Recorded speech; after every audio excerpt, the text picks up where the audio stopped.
Hi everybody. So this video is going to be pretty quick. We're just going to talk about residuals and what is referred to as a residual plot. And if you can recall, the formula for residual is the value minus the predicted value. So if we're looking at a line of best fit, this value here, where the little arrow is pointing to, is our predicted value. And this is the observed value, and that distance between those two is the residual. So in this instance, our y is 426 and our y hat is 413.6, and so the residual is 12.4. Now we use what is referred to as a residual plot. It looks a lot like a scatter plot, to be honest, to try and help us determine if what we're looking at is a good linear model. So we have the R value. The R value tells us if the model is good, but we should also check and make sure that the residual plot is good.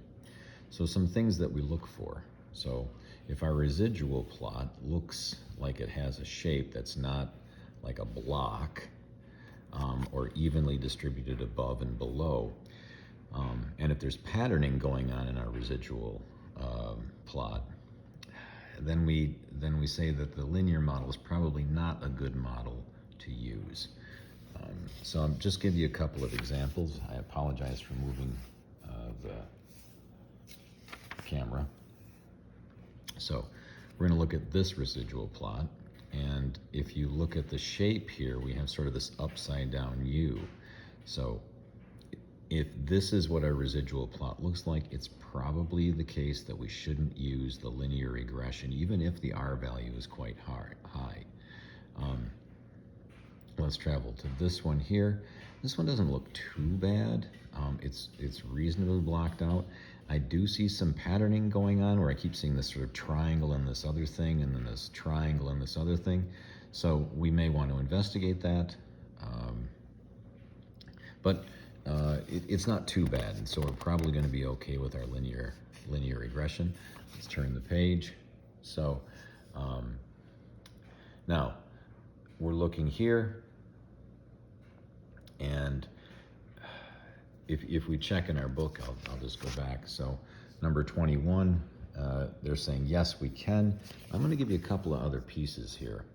So if we look at our residual plot, and we have sort of this like funnel one way or a funnel this way,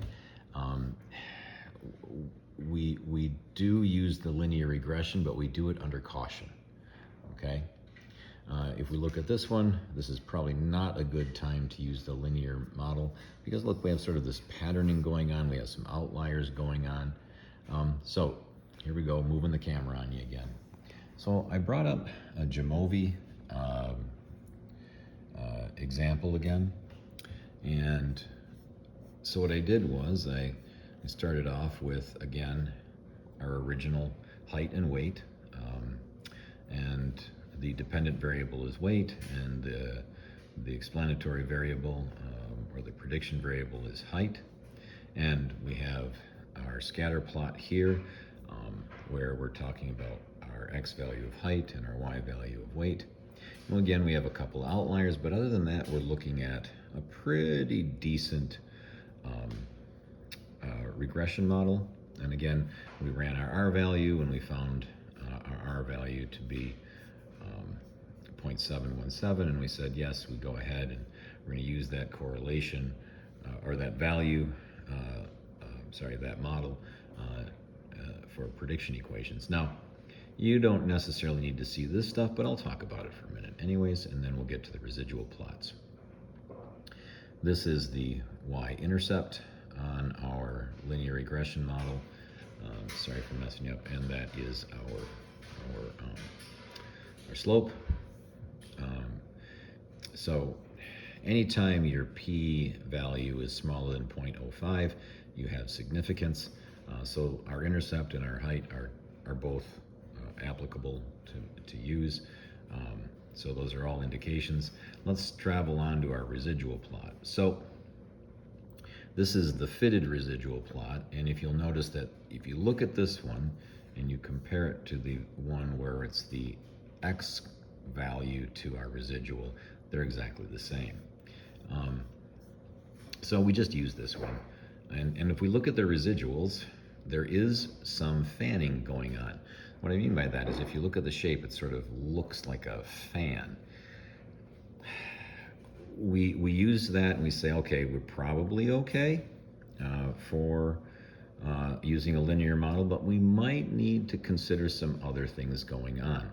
There's some other ways we can look at the residuals. So if I draw a horizontal line at the zeros, are the number of dots below about the same as the number of dots above? Close, you know, that kind of thing. But the next piece is the distance the same? So we go drawing that horizontal line, and the distance down here is not the same as the distance up here, especially because we have these three outliers again. And those outliers are causing some issues. So we would want to investigate those outliers. All right. That's pretty much it for the day. All right. Have a good one.